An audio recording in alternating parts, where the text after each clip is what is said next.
dicevo che forse isang buwan na po na naparealize sa akin ng Panginoon ito. Sa ating pong kiesa, sa ating pong pagsasama-sama sa pag-serve, ognuno di noi è indispensabile para sa chiesa nito, no? Ognuno di noi fa il proprio compito in questa chiesa.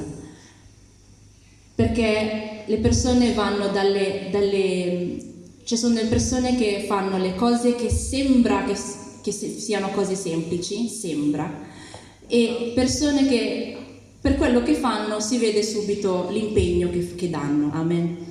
Però perché dico sembra? Perché anche nel semplice mettere a posto le sedie o anche semplicemente prendersi cura dei bambini là dietro o semplicemente durante quando mangiamo che ci sono le persone che dividono la spazzatura, amen. Sono veramente piccole cose, però sono cose che rendono questa chiesa quella che è, rendono questa chiesa unita così com'è. E para sa akin po, napaka-importante po yun dahil ang ating Panginoon, hindi niya po tayo, come si dice,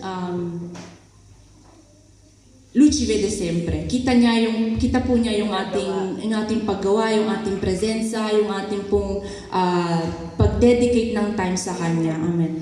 E volevo anche condividervi una piccola testimonianza dahil sa pag-reflection ko pong ito sa mga compiti na ginagawa po natin para sa Panginoon, naisipan ko po yung aking compito comunque quello che faccio na yung pagta-translate. Ano po? Perché tradurre non so se lo sapete, però è difficile perché io di solito cerco di tradurre allo stesso momento, yung bang pag sinabi na yung salita, tradotto na po yun, amen. E hindi po laging madali yun dahil syempre po, iba po yung mga pagsasalita ng iba, minsan po malalim po yung Tagalog, kaya hindi ko rin po masyado maano sa Italiano. Però questa cosa all'inizio,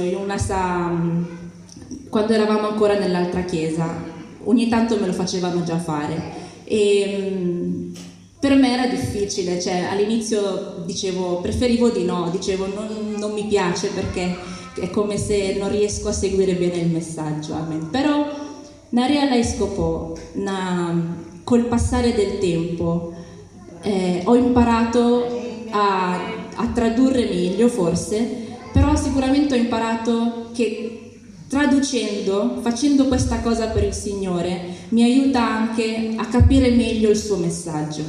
Kaya sa umaga pong ito, wag po natin kalimutan na lahat po ng ginagawa natin ay